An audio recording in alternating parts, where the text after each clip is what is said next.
नमस्ते। कभी सोचा है कि हमारा पेट हमारे मूड को, हमारी इम्यूनिटी को आखिर कैसे कंट्रोल करता है?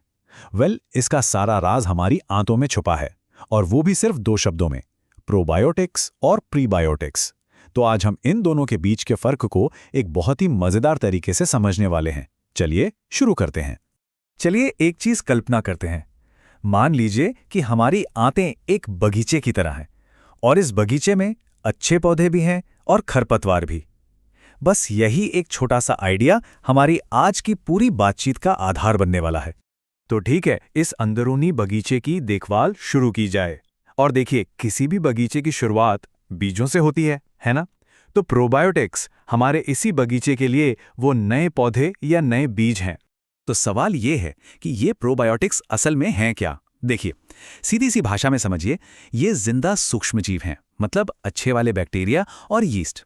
जब हम इन्हें खाते हैं तो ये सीधे हमारी आंतों में पहुंचते हैं, और वहां जो अच्छे बैक्टीरिया की टीम पहले से मौजूद है ना, बस उसे ज्वाइन कर लेते हैं ताकि वो टीम और भी मजबूत हो जाए। अच्छा, तो इन जिंदा रक्षकों का काम क्या है? इनके 3 बहुत जरूरी काम हैं। पहला, ये खाना पचाने में मदद करते हैं। दूसरा, ये हमारे बगीचे के खरपतवार से लड़ते हैं, यानी बुरे बैक्टीरिया से। और तीसरा, ये हमारी रोग प्रतिरोधक क्षमता, मतलब इम्यूनिटी को भी मजबूत बनाते हैं। तो फिर ये बीज हमें मिलेंगे कहाँ से? ये ज्यादातर फर्मेंटेड यानी खमीर वाली चीजों में पाए जाते हैं, जैसे कि हमारा दही, छाछ, इडली डोसा का बैटर, और यहां तक कि किमची जैसी चीजों में भी। चलिए, अब बगीचे की कहानी में थोड़ा आगे बढ़ते हैं। बीज तो बो दिए, लेकिन पौधों को बढ़ने के लिए सिर्फ बीज काफी नहीं होते, उन्हें पोषण भी चाहिए। और बस यहीं पर एंट्री होती है प्रीबायोटिक्स की, जो हमारे इन पौधों के लिए खाद या पानी का काम करते हैं। अब इसमें एक मजेदार बात यह है कि प्रीबायोटिक्स खुद जिंदा नहीं होते। ये एक खास तरह का प्लांट फाइबर है जिसे हमारा शरीर पचा नहीं सकता। तो फिर इसका काम क्या है? ये हमारे पेट में जो अच्छे बैक्टीरिया यानी प्रोबायोटिक्स पहले से मौजूद हैं, ये उनका खाना है, उनका फ्यूल।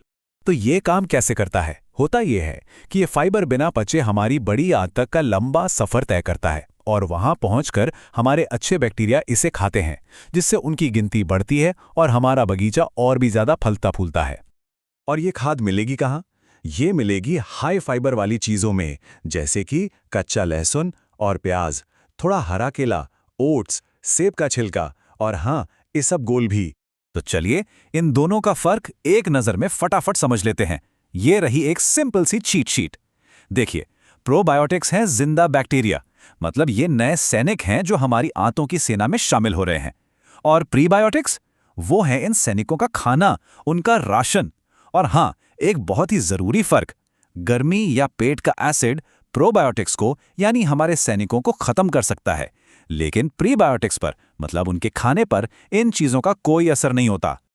अब इस जानकारी को एक लेवल और ऊपर लेके चलते हैं, खासकर उन लोगों के लिए जो प्रतियोगी परीक्षाओं की तैयारी कर रहे हैं। अगर अपने जवाबों में एक एज चाहिए, तो ये कुछ साइंटिफिक कीवर्ड्स जानना बेहद जरूरी है। पहला शब्द है गट माइक्रोबायोम। अगर हम अपने बगीचे वाले उदाहरण पर वापस जाएं, तो गट माइक्रोबायोम उस बगीचे का पूरा इकोसिस्टम है, जिसमें खरबों अच्छे बुरे सूक्ष्मजीव सब एक साथ रहते हैं। दूसरा जरूरी शब्द है डिसबायोसिस। ये वो हालत है जब हमारे बगीचे में खरपतवार यानी बुरे बैक्टीरिया की गिनती बहुत ज्यादा बढ़ जाती है। ये जो असंतुलन है ना, यही कई बीमारियों की जड़ बन सकता है। और हाँ, अगर अपने जवाब को और भी सटीक बनाना हो, तो प्रोबायोटिक बैक्टीरिया के ये 2 बड़े नाम याद रख सकते हैं: लैक्टोबैसिलस, जो दही में मिलता है, और दूसरा है बिफिडोबैक्टीरियम। चलिए, अब हम बात करते हैं सबसे नए और सबसे असरदार कॉन्सेप्ट की। इसे अपने बगीचे की देखभाल का मास्टर स्ट्रोक भी कह सकते हैं। तो अब सवाल उठता है कि बेहतर क्या है, बीज या खाद? लेटेस्ट साइंस कहती है कि हमें दोनों चाहिए, वो भी एक साथ। जरा सोचिए, अगर हम बीज यानी प्रोबायोटिक्स और खाद यानी प्रीबायोटिक्स दोनों एक साथ डालें, तो बगीचे की ग्रोथ कितनी जबरदस्त होगी। और साइंस की भाषा में इसी शक्तिशाली कॉम्बिनेशन को कहते हैं सिनबायोटिक्स, मतलब जब प्रोबायोटिक्स और प्रीबायोटिक्स मिलकर एक टीम की तरह काम करते हैं। और अपनी जिंदगी में इसे अपनाना तो बहुत ही आसान है। बस एक कटोरी दही लीजिए, जो कि एक प्रोबायोटिक है, और उसमें थोड़ा कटा हुआ केला मिला दीजिए, जो एक प्रीबायोटिक है। लीजिए, तैयार हो गया एक पावरफुल सिनबायोटिक स्नैक। ये अपनी गट हेल्थ को बेहतर बनाने का शायद सबसे आसान और टेस्टी तरीका है। तो अब जब हम बीज और खाद दोनों की ताकत जानते हैं तो सवाल ये नहीं है कि क्या करना है, सवाल ये है कि आज हम अपने अंदर के इस बगीचे को बेहतर बनाने के लिए क्या चुनेंगे, क्योंकि ये छोटा सा चुनाव हमारी सेहत पर एक बहुत बड़ा असर